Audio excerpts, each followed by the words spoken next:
So I have this theory that the time between Christmas and New Year's is similar to how you are when you're at an airport. Okay. So like you don't ever have to wear shoes. You can wear baggy Kinda clothes. old clothes, yeah. You can walk around with a pillow everywhere you go. You can sleep on the floor. If you want to That's pretty much the way things have been going. Yeah, right. If you want to go to like Chili's at 10 in the morning, go to Chili's at 10 in the morning. If you want to start drinking at whatever time, start we've been drinking doing at whatever that.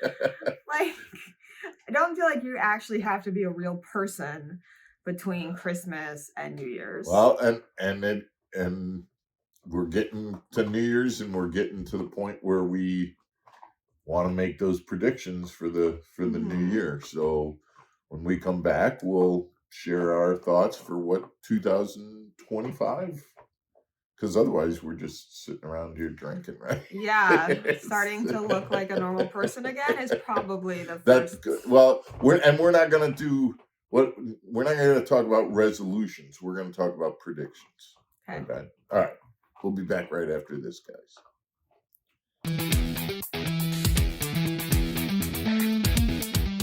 Welcome back to Mark Fisher Outdoors, everybody. I'm Mark Fisher. I'm Megan Fuller. So we're gonna kind of think about our predictions for 2000. We did this last year, and we remember we did a kind of follow up, and we did. I think, what was it, 4 out of 5? I got right on. Yeah, you did a good job. All right. Well, let's see whether we can do that again this year. My first prediction for 2025, and I'm going to put it on the NPFL. I think the NPFL is poised to have some success in 2025 because they went to, no forward-facing sonar. They got a lot of big names coming in. I think they're going to garner a significant amount of attention. I also know that they are switching from that PHYX, I don't know how to say it, but they've got a platform this year in 2024 that was very cumbersome to use to actually see the guys fishing, to watch their tournaments. And they're developing their own kind of network and platform to do that for 2025. So people are going to be able to watch much easier. And I think there's a lot of guys, especially older guys, that don't like forward-facing sonar that are going to be paying attention to it. And so I think they're going to garner a lot of attention. Now, pay attention to the way that I'm saying this prediction. They're going to garner a lot of attention. It's what they do with that attention that I'm having a hard time with. We know the situation that happened on that last. Well, I feel like they can only go up from here, right? I mean, they're not doing so great. And I'm glad that you said that, because that's the thing. They have the potential to go up from here, but with that attention, there were some things that happened in 2024 that got swept under the rug. Especially with the whole tournament director and things like that, and with that additional attention, that stuff is not going to go unnoticed. So that stuff needs to stop, or it's going to, it could very easily be the end of the NPFL. Right, that's what I mean. Right, either gonna they're either gonna crash and burn, or they have to go up, because I think they're kind of at rock bottom. Yeah, well, yes. I mean, historically, they've been number 3 out of 3. But we'll see. So that's they're gonna get a lot of attention, and I think there's a lot of people that are optimistic, as am I, for them. But I also, some things, like I said, have to change, or else, in my opinion. So that's my first prediction. What's number 2? Well, let's see. Do we want to? Well, let's we're going to stick with tournament organizations. I kind of talked about this in an episode before, but I predict that 2025 will be the beginning. We're not going to necessarily see it in 2025, but we'll probably hear about it at this time next year. I think there's going to be a lot of downsizing, shrinking of circuits, and quite honestly, elimination of circuits. Now, again, I don't necessarily know that we're going to see that in the spring of 2025, although it could happen. That we may be, for all I know, certain organizations may decide that they can't run a circuit in 2025. But if they do, they're going to be at much smaller sizes than they predicted or that they wanted. And as a result of that, I could see us being in December of 2025 and hearing that for 2026, there is no more this circuit or that circuit, or that the sizes, instead of having 150 or 125 or whatever, the sizes of the circuits are getting condensed and things like that. I absolutely believe that our industry needs it. Merging, it can't keep going. There's too many. I was looking at Bass Fan, and there are over 300 anglers listed as professional anglers on the world rankings. It's just way too many. It's just not. Our industry can't handle that.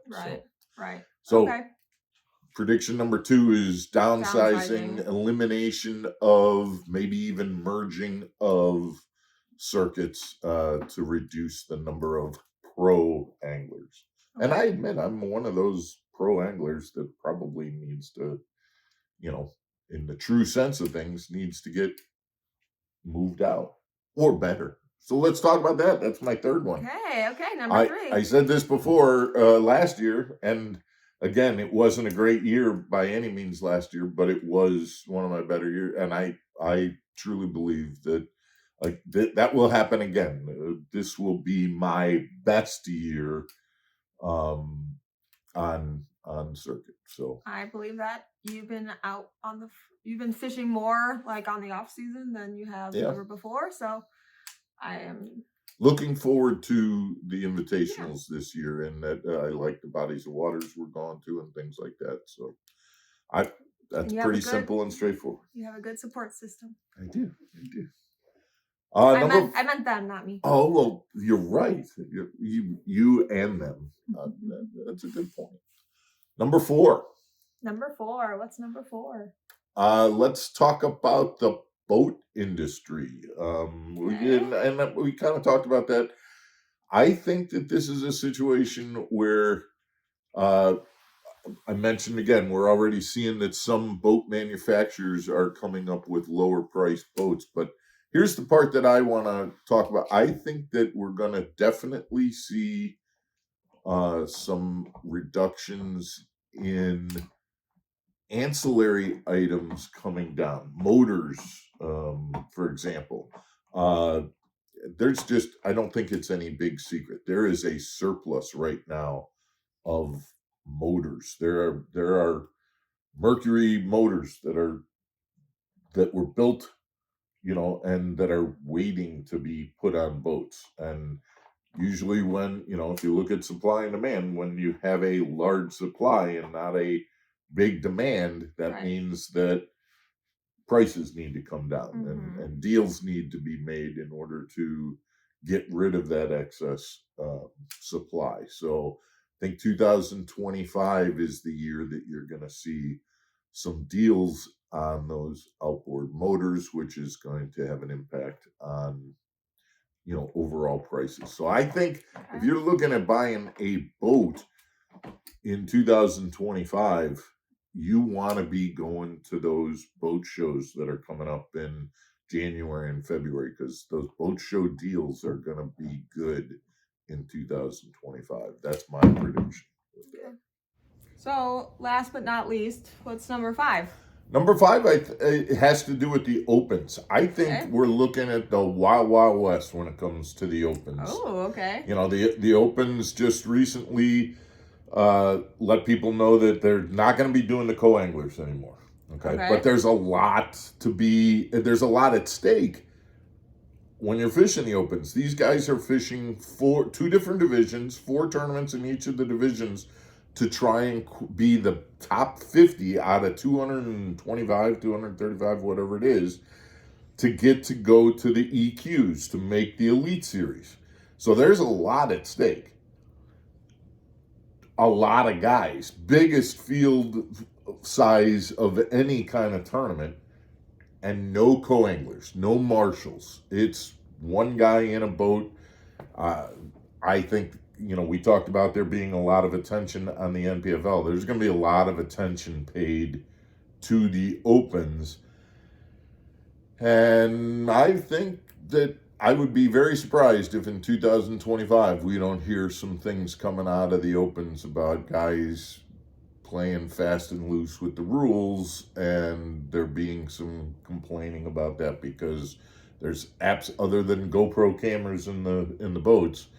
There's absolutely no way of, co-anglers. That one thing about co-anglers is it makes it harder to cheat if you've got, an unrelated person in the boat that is watching you. So you got these big fields that are fighting to make the elites, and more guys and more stuff on the line. There's going to be people out there that like I said, bend the rules, and people are going to be complaining about it. And my guess is because of the attention being put on it, we're going to hear about that in 2025. Yep, big time. So guys, those are the predictions for 2025. Let us know what you think about it. Send in your, if you want to get in on this too, send in your predictions for 2025. And then when a year from now, when we look at them, we'll have your predictions. And if they came true, we'll give you a shout out on our review episode that we do. So. Maybe send you a hat because he likes to do that. Because we got tons of hats. Right. Guys, thanks for tuning in. We'll be back tomorrow for another episode. We appreciate you tuning in. And if you haven't, please hit the subscribe button because, it's 2025. It's time for you to get on the stick here and be part of the community. We'd appreciate that. We will see you tomorrow for another episode. Take care, everybody. Stay channeled.